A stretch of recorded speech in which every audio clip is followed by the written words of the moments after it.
Hola y bienvenido al diccionario de producción musical y beatmaking de Quokka Productions.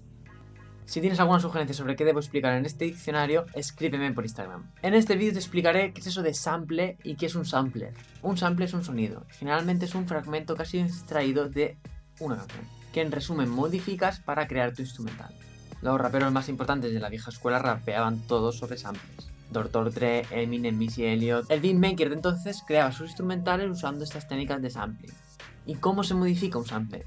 Para entrar un poco en materia, el sample lo puedes modificar de muchas maneras, cambiando su BPM, su tono, troceándolo y cambiando el orden. Te explico varias de estas técnicas aquí.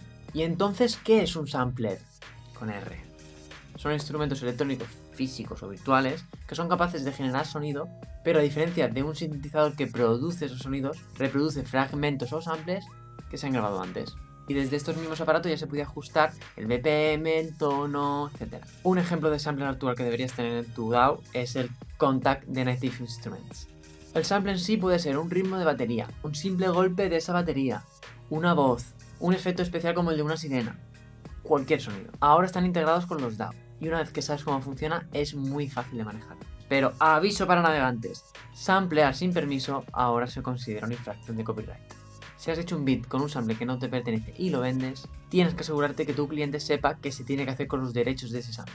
Esto no suele ser barato, por eso muchos productores optan por no usar samples de canciones, y si lo hacen lo modifican de manera que quede casi reconocible. ¿Y por qué es importante los samples en la producción musical? Porque es una técnica de los inicios de la producción musical urbana y que a día de hoy se sigue haciendo. Al menos tienes que saber qué es. Te dejo un regalito por llegar hasta aquí, y es la web de WhoSampled. Aquí podéis buscar una canción y ver si has ampliado algún fragmento, o si ha sido sampleada y por quién.